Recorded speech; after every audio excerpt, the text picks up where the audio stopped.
नमस्कार मंडळी, संध्याकाळचे वाजत आहेत 5:30 आणि इथे मी करत आहे संध्याकाळच्या नाश्त्याची तयारी. सो बनवून घेत आहे छान अशी इडली आणि सांबर आणि चटणी. सो थोडक्यातच ही रेसिपी तुमच्यासोबत शेअर करत आहे. सो व्हिडिओ शेवटपर्यंत नक्की बघा. इडली स्टीम करायला ठेवली. सांबर भाज्या काही जास्त नव्हत्या, त्याच्यामुळे कांदा, टोमॅटो आणि गाजर छान असं परतून घेतलं. डायरेक्ट कुकरलाच लावून घेणार आहे. बघा छान अशी आपली वाफळलेली इडलीसुद्धा तयार झाली आहे. ॲड केलेली हळद, लाल तिखट आणि हा सांबर मसाला आहे माझ्याकडे, तो सुद्धा ॲड केलेला आहे. छान मिक्स करून घेतला आणि त्याच्यानंतर ॲड केली मुगाची डाळ. मी मुगाच्या डाळीचं सांबर बनवते. तुरीची डाळ जास्त खाल्ली जात नाही आमच्याकडे. आणि ॲड करणार आहे चिंच. थोडीशी आंबट गोड चव असेल ना तर खूप छान लागते. सो कोथिंबीर ॲड केली आणि ॲड केलं गरम पाणी, त्याच्यामुळे शिट्ट्या लवकरही होतील.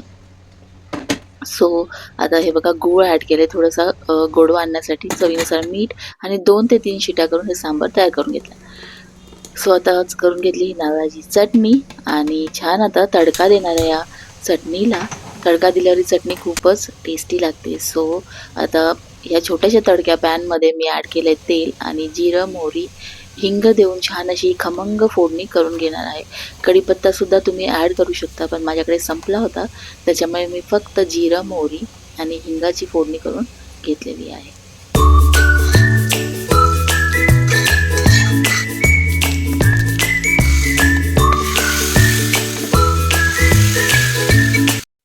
दरवेळेस सांबार बनवताना मी कुकरमध्येच बनवते, कारण ते पटकनसुद्धाही बनतं आणि वेळही कमी लागतो. सो हे सांबार तयार झालेलं आहे. हीच रेसिपी फॉलो करते दरवेळेस मी. फक्त भाज्या ज्या काही असतात आणखीन त्यासुद्धा ॲड करते. सो फ्रेंड्स, तुम्ही कशा पद्धतीने सांबार बनवता ते मला नक्की कमेंटमध्ये सांगा. सो आता छान असा हा इडली सांबार चटणीचा नाश्ता करणार आहे आणि आम्ही जाणार आहोत बाहेर. सो ही बघा इडलीसुद्धा किती सॉफ्ट आणि फ्लफी झालेली आहे. छान असं हे चटणी आणि इडलीचा पहिला घास तुमच्यासाठी. 7:30च्या सुमारास हे फ्लिपकार्टचं पार्सल रिसीव्ह झालं. पाऊस असल्यामुळे बघा हा बॉक्स पूर्ण भिजून गेला होता. सो म्हटलं ओपन करून बघूया.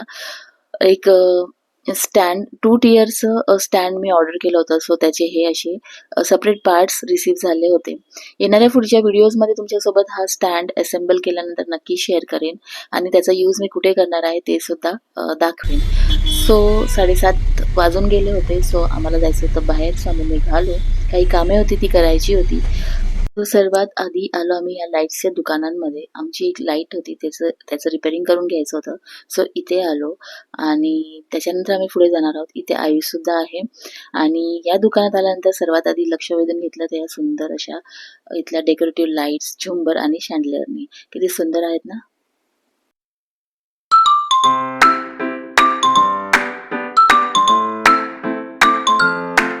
मंदिरात आलो होतो, स्वामींचे दर्शन घेतले.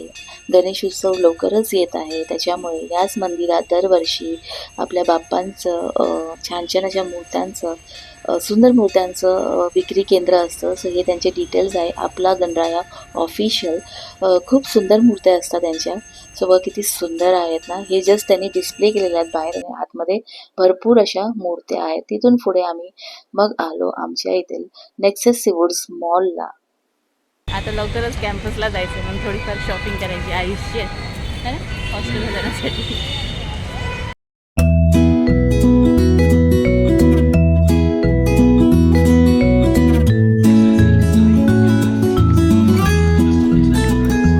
आयुषला काही स्पोर्ट्सवेअर आणि इतर कपडेही घ्यायचे होते. सो स्पोर्ट्सवेअर घेतलं आणि पावसाळा असल्यामुळे त्यांनी इतर कपडे असे निवडले की ज्यांचे फॅब्रिक हलके, ब्रीदेबल आणि लवकर सुकणारे होते. अशा फॅब्रिकचे कपडे पावसाळ्यात रोजच्या वापरासाठी अधिक सोयीचे ठरतात. सो छान अशी शॉपिंग झाली आणि आम्ही छान असा फेरफटका मारला मॉलमध्ये. फ्रेंड्स, जर तुम्हाला हॉस्टेलमध्ये काय काय गोष्टी लागतात, तुमची कोणी जाणारे असेल आणि त्याची लिस्ट तुम्हाला हवी असेल तर त्याचा व्हिडिओ आपल्या चॅनलवर मी अपलोड केलेला आहे. नक्की बघा. हॉस्टेल पॅकिंग लिस्ट किंवा हॉस्टेल पॅकिंग एसेन्शियल्स या नावाने हा व्हिडिओ आहे. नक्की बघा. त्याची लिंक मी डिस्क्रिप्शन बॉक्समध्ये शेअर करते. शॉपिंग करून घरी आलो आणि छान असं स्वयंपाक करायला घेतला. बनवली आहे गरमागरम अशी भाजीची भाकरी, त्यासोबत ही चण्याची उसळ शिजत आहे इथे. आणि हे फ्राईड राईस बनवला आहे मी. आयुषला फ्राईड राईस खूप आवडतो. त्यासोबत त्या काही भाज्या परतून घेतल्या आहेत. लाल हिरवी पिवळी शिमला मिरची आणि गाजर. हे एक बास्केट तुमच्यासोबत शेअर करायचं राहिलं होतं. हा बास्केट मी ऑर्डर केला होता फ्लिपकार्टवरूनच. छोटासा आणि कॉम्पॅक्ट आहे भांडी धुवून ठेवण्यासाठी. ऑलरेडी माझ्याकडे एक स्टीलचा मोठा आहे, पण ते काय होतं ना, प्लॅटफॉर्म छोटा असल्यामुळे तो खूप जागा ऑक्युपाय करतो. त्याच्यामुळे असा हा कॉम्पॅक्ट बास्केट मी ऑर्डर केला होता. मेन म्हणजे त्याला एक हा ट्रे आहे, त्याच्यामुळे त्याच्यामध्ये सगळं पाणी जमा होतं भांडी धुवून ठेवल्यानंतरचं. सो त्याच्यामुळे प्लॅटफॉर्म अजिबात असा ओला राहत नाही. सो आणि हे बघा, ह्याला छोटंसं बास्केट आहे स्पून्स वगैरे ठेवण्यासाठी. आता ही भांडी सगळी घासून घ्यायची आहे. हे बघा, एवढ्या छोट्या बास्केटमध्ये एवढी भांडी ही राहिली आहेत. आणि हा आहे माझा आधीचा स्टीलचा मोठा बास्केट. सो आता हा प्लास्टिकचा जो आहे तो रोज मी वापरायला घेणार आहे. सो छान असं हे प्लॅटफॉर्म वगैरे सगळं क्लीन झालं, आवरले आणि आता करायची आहे उद्याची सकाळची तयारी. सो सकाळसाठी भिजत घालत आहे ते चवळी आणि मूग.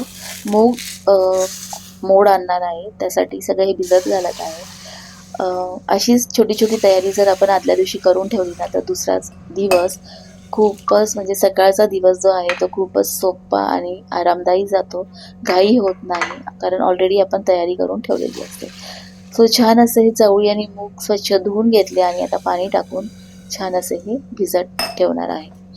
सो फ्रेंड्स, अशा ह्या कंटेनर्समध्ये हे भिजत घालते आणि हे जे मूग आहे ते मोड आणायचे. सो हे छान उद्या भिजले की मोड आणण्यासाठी हे मी ठेवून देणार आहे.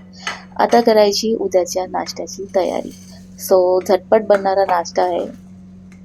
रात्री झोपण्यापूर्वी मी सकाळच्या नाश्त्यासाठी ओव्हरनाईट सोप ओट्स तयार करून ठेवले, त्यामुळे सकाळची खूप धावपळ वाचते आणि काही मिनिटात हा हेल्दी आणि मऊ नाश्ता तयार होतो. सो त्यासाठी मी घेतले छान असे रोल्ड ओट्स, त्याच्यात ॲड केले चिया सीड्स. तुम्ही फ्लॅक्स सीड्ससुद्धा ॲड करू शकता. त्याच्यानंतर ॲड करणार आहे हे सीड्स, हे आहेत भोपळ्याच्या बिया. तुमच्या आवडीनुसार तुम्ही याच्यात या बिया ॲड करू शकतात. नंतर काही मनुके ऑप्शनल आहेत, तुम्ही खजूरसुद्धा ॲड करू शकतात. सो मनुके ॲड केलेले आहेत मी. त्याच्यानंतर काही ड्रायफ्रूट्स तुम्ही ॲड करू शकता. हे खारीकचे उभे काप केलेले आहेत ते ॲड केलेत. बदाम, अक्रोड तुमच्या आवडीनुसार जे ड्रायफ्रूट्स तुम्हाला आवडतात ते तुम्ही याच्यात ॲड करू शकतात. नंतर ॲड करणार आहे ह्याच्यात दूध. तुमच्या आवडीनुसार तुम्ही कुठलंही दूध वापरू शकता आणि व्हॅनिला एसेन्स थोड्याशा फ्लेवरसाठी. सो सगळं मिक्स करायचं आहे आणि हे रात्रभर फ्रीजमध्ये ठेवायचं आहे आणि सकाळी ह्याच्यामध्ये तुम्ही फळं टाकून हे घेऊ शकता. फायबर, प्रोटीन आणि चांगले पोषक घटक मिळत असल्यामुळे हा नाश्ता पोटभर राहतो. बराच वेळ भूक लागत नाही आणि दिवसाची सुरुवात हेल्दी पद्धतीने होते.